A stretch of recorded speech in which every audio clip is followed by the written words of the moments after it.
السلام علیکم ورحمۃ اللہ وبرکاتہ۔ رمضان المبارک کا مہینہ بہت قریب ہے اور اتنے قریب ہے کہ چند دن باقی ہیں، زیادہ دن باقی نہیں ہے۔ رمضان المبارک کا مہینہ بالکل قریب ہے اور وہ مہینہ جو تمام مہینوں میں سب سے افضل ہے اور جو مہینہ اللہ کا مہینہ ہے اور جس کے بارے میں حضرت ابو ہریرہ رضی اللہ تعالی عنہ روایت کرتے ہیں کہ حضور اکرم صلی اللہ علیہ وسلم نے ارشاد فرمایا کہ ایک ایسا مہینہ رمضان المبارک ایک ایسا مہینہ ہے کہ جب یہ مہینہ آتا ہے تو آسمان کے دروازے کھول دیے جاتے ہیں، اور ایک روایت میں آتا ہے کہ جنت کے دروازے کھول دیے جاتے ہیں،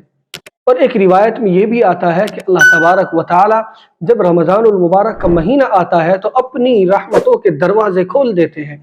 اور اس مہینے کے شروع میں یعنی جب یہ مہینہ شروع ہوتا ہے تو اللہ تبارک و تعالی اس مہینے کے شروع ہوتے ہی، اس مہینے کے آتے ہی یعنی رمضان المبارک جیسے ہی آتا ہے، اللہ تبارک و تعالی جہنم کے دروازوں کو بند کر دیتا ہے، اور اللہ تبارک و تعالی اس مہینے میں شیاطین کو، جو سرکش شیاطین ہوتے ہیں، اللہ ان کو زنجیروں سے جکڑ کر قید کر دیتا ہے۔ تو اللہ تبارک و تعالی اس مہینے میں اپنے بندے پر اتنی رحمت نچھاور کر دیتا ہے کہ مہینہ تمام مہینوں میں سب سے افضل ہے، اور خوش نصیب ہے وہ شخص کہ جو رمضان المبارک کا مہینہ پائے،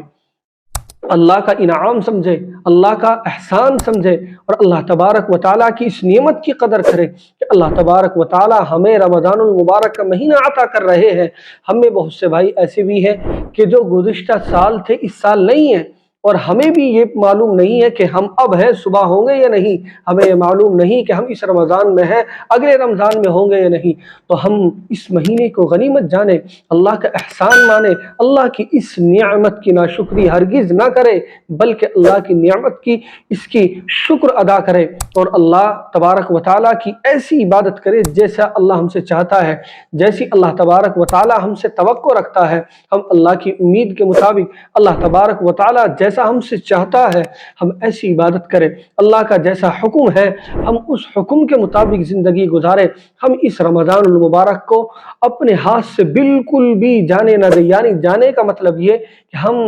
اس میں ایسا وقت نہ گزارے جو ہمارا بغیر عبادت کے گزر جائے، جو بغیر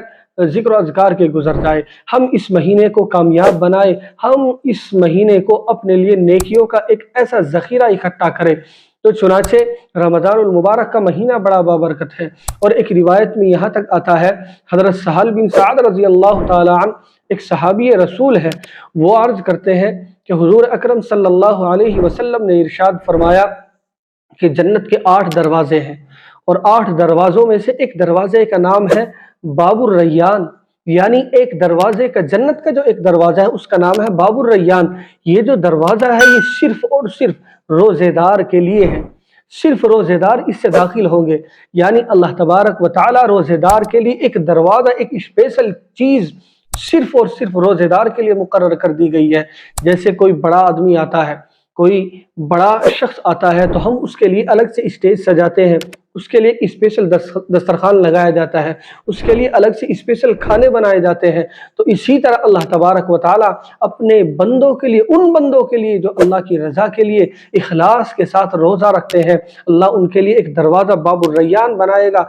باب الریان ہے جس کا نام، اور اس میں سے اللہ تبارک و تعالیٰ روزے دار کو داخل کرے گا۔ اور ایک روایت میں آتا ہے، حضرت ابو ہریرہ رضی اللہ تعالیٰ عنہ سے روایت ہے